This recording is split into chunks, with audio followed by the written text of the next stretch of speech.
Всем привет! Добро пожаловать на мой канал. Сегодня у меня очередной хобби-влог. Кому интересно, оставайтесь со мной. Приятного вам просмотра. В начале своего влога я хочу сказать, что на моем канале есть субтитры. Я знаю, что меня смотрят зрители разных стран. Поэтому я добавляю субтитры. В правом верхнем углу есть такие 3 точки. Если на них нажать, можно выбрать раздел «Субтитры», и, возможно, вы там найдете свой родной язык. Как правило, я стараюсь добавлять 10-15 языков. Бывает меньше, но стараюсь охватить максимально много. Текст распознается автоматически, и переводится Гуглом, поэтому могут быть неточности. Заранее прошу прощения. На моем канале, как правило, есть английский, португальский обязательно, французский, итальянский, испанский, китайский, корейский, японский и многие другие языки. Все для вашего комфорта. Как вы уже видите, я сегодня буду раскрашивать златовласку. Уже выбрала для себя иллюстрацию, вот эту. Мне, честно, как-то немножко страшновато раскрашивать в данном случае деревья, небо и тому подобное. Потому что, я не знаю, как это будет выглядеть. Здесь же односторонние иллюстрации. В принципе, в теории можно было бы использовать акварель, но тут очень плохое качество печати, несмотря на то, что это иностранная раскраска. Вот, к слову, когда говорят, что прям иностранные раскраски, вау. Да не все. Вот здесь печать вся вообще смазывается. Поэтому тут, к сожалению, только карандаши. И если, например, здесь красить легко, и тут, то вот что-то вот насчет этого я побаиваюсь. Может быть, где-то даже будет использована сухая пастель, но посмотрим. Все это по обстоятельствам. Начну я с чего-нибудь самого простого, хотя нет, я попробую все-таки вот это дерево раскрасить кохануровским карандашом. Да, и в прошлом видео... Сейчас я вам покажу. В прошлом видео я показывала, что у меня в Дарьи Сонгс от времени тут произошла неприятность. И, в общем, сейчас, минутку. Вот здесь вот, когда я раскрашивала, все было нормально, а потом, когда раскраска уже основательно поразвалилась, вот и здесь вот, конечно, жесть была. Да. Я, в общем, все это теми же самыми карандашами закрасила. Здесь, правда, еще придется пройтись кохануровским блендером, чтобы все это более равномерно было. Вот пришлось. Здесь тоже, естественно, сухую пастель добавила. Вот. И на самом деле обидно все равно. Вот здесь еще... Здесь же вот так вот примерно было. Видите, сгиб? Еще вот это все неприятно. Потом тут тоже добавляла сухую пастель. И вот эта линия, она прям явно видна по сгибу. Тут я говорила, что не нужно ничего вроде делать. Тут, кстати, рамочка, но отступ небольшой. Но когда я посмотрела вблизи, поняла, что нужно. Взяла металлики, здесь доделала. Тут прошлась гелевой ручкой, тут тоже металлики Берлинга. Но за счет того, что все это, видите, как на весу, тут еще и бумага была продавлена. Не в смысле тут никаких дырок нет, просто по ощущениям. И я еще говорила, что здесь ничего не надо делать, но оказалось, что и здесь тоже нужно было раскрашивать. Но, честно, я уже психанула, потому что тут еще так вот все развалилось, что тут было, все в карандашах. Пришлось это ластиком все стирать, поэтому я взяла зеленый цвет, и тут уж просто прошлась, и потом поверх блендером. В общем, как-то так. Мало приятного. Ну, по крайней мере, чуть-чуть привела в порядок. Карандаши у меня здесь абсолютно разнообразные. Подбирала те, которые мне понадобятся по цветам. Полихромосы, Ашан, Фикс Прайс, Крета Color, Лира, мастер-класс, вот это «Белые ночи». Ну, потому что я еще смотрела на вот эту иллюстрацию. Где-то, знаете, в раскрасках с какой-то, да, историей я даже не придерживаюсь там одного стиля в одежде, это скучно. Но здесь я решила пока что придерживаться, а там посмотрим. Как надоест, будет у нее наряд какого-нибудь другого цвета. Ну да ладно. Сейчас я вам покажу обязательно процесс раскрашивания. Да, вон еще у меня и Берлинга, и Кохенур. Так, сейчас попробуем. А вообще вроде как нормально. Я тут не нажимаю. Карандаш хорошо ложится и очень даже нормально выглядит. Я боялась, что будет как-то выделяться. Здесь я совсем чуть-чуть добавляю цвет, прям едва нажимаю. Вот я когда увидела раскраску, мне прям ее сильно-сильно захотелось. Потом долго она у меня лежала, я к ней боялась подступиться. Хотя в момент покупки я понимала, как именно я ее буду раскрашивать.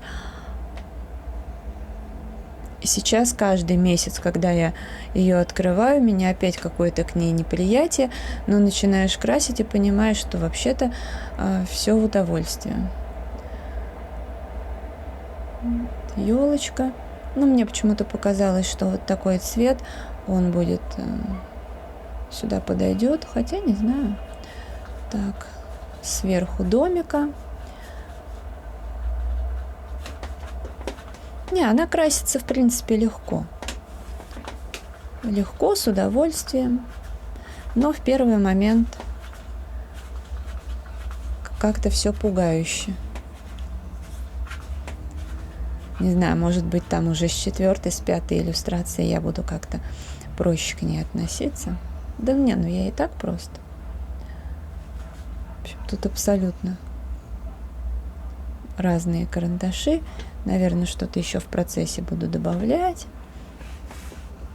Вот решила как раз фикс-прайсовским любимым мэджиком здесь раскрасить. Как-то, видите, они отличаются с Кохенуром. И как по мне, этот даже лучше, симпатичнее.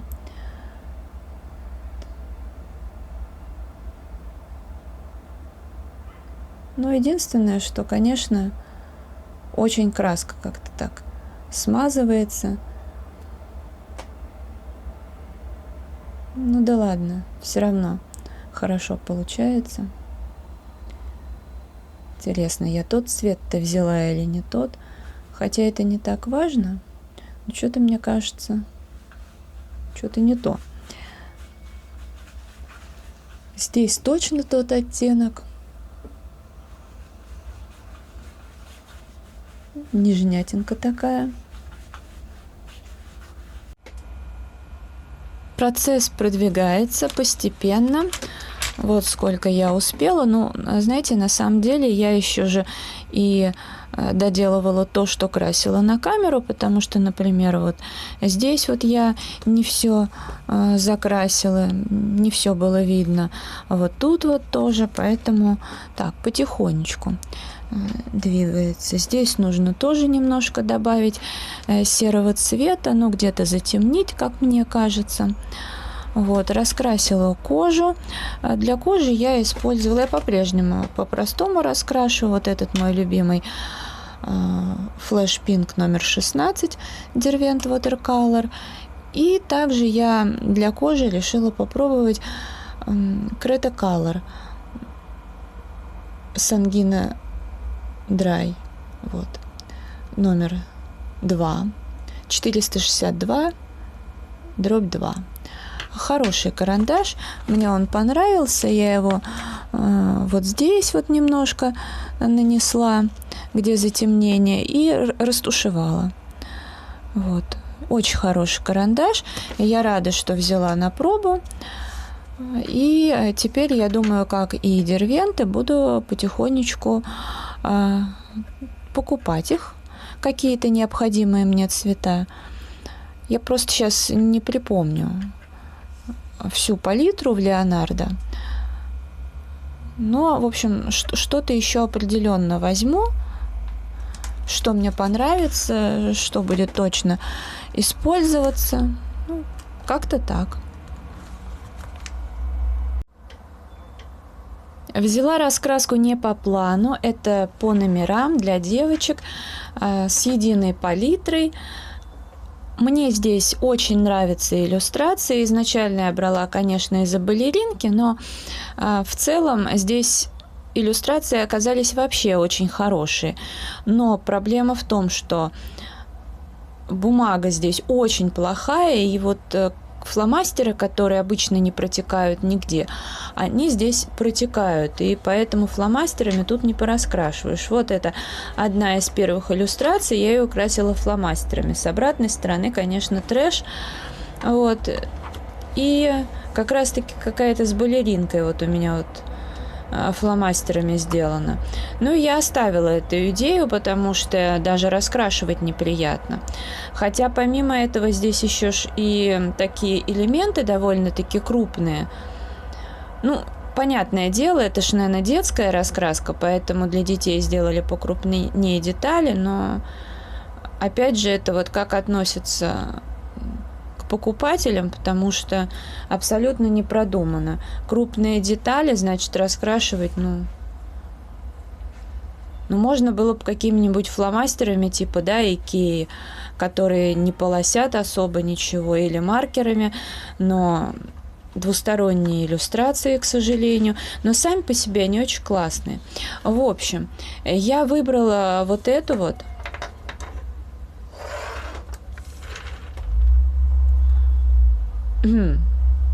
Оригинально.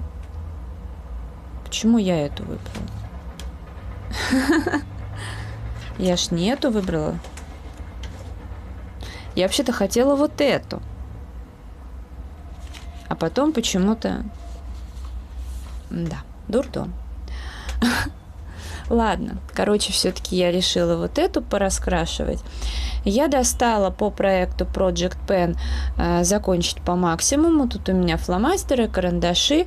Вот уже видите, так потихоньку стачиваются. В общем, сейчас приступлю к раскрашиванию, покажу вам процесс. Я раскрашиваю сначала карандашами, потом прохожусь блендером, ну и натираю салфеткой для блеска. Как правило, так. Немного даже соскучилась по этой раскраске. Иногда приятно в ней пораскрашивать. Очень такой насыщенный желтый цвет. Это, если кто не знает, акварельные карандаши Ашан с птичкой. Как акварельные они мне не нравятся. Вообще не поняла их, как акварельные. Но как просто карандаши, они очень даже неплохие. Вот если их сравнивать с ашановскими, тоже с птичкой 50 цветов, которые, то вот эти чуть мягче, но при этом чуть жестче, чем Fix Price. Но в целом яркие, хорошие. Ну, знаете, повторно я бы их повторять не стала, хотя, честно сказать, у меня их 2 набора, и было больше, я их просто еще дарила, девочкам в посылках отправляла. Ну, конечно, больше повторять не буду, когда они у меня закончатся, потому что, ну, есть и более хорошие. Но в целом, как вариант, имеет место быть. Но вот я говорю, что я всегда ими только так обычно раскрашиваю. Ну, а поскольку 2 набора, вот один я решила все-таки извести. Да. Блондинка, красный купальник, стандартненько. Зеленый прям совсем у меня такой, уже сточенный. Я их хорошо так заточила, но кончики абсолютно все отламываются. Но они вроде бы не какие-то не супер жесткие, но я почему-то ловлю себя на мысли, что я постоянно на них нажимаю, хотя они вроде и так нормально пигмент отдают. Но почему-то я постоянно давлю, хотя от такой привычки вроде как избавилась давно. Не, ну понятно, здесь же я не наслаиваю, а просто раскрашиваю, как типа раскрашивала бы фломастером. И, наверное, хочется сразу больше пигмента получить. Может, поэтому. Вот розовый здесь классный. Но я не нажимаю на него, потому что знаю, что акварельные розовые, они частенько ломаются. И этот-то в основном просто сточен был. Вот с остальными таких косяков нет. Только с розовым. Мне осталось раскрасить кожу и цифру 2. Все остальное вроде как уже сделано. Ну и потом блендером пройтись, потому что полоски видно, а нужно, чтобы было гладенько. Хотя я, кстати, не помню, я вот здесь вот... Не, мне кажется... ну да, наверное, все-таки я здесь и блендером от карандаша салфеткой проходилась.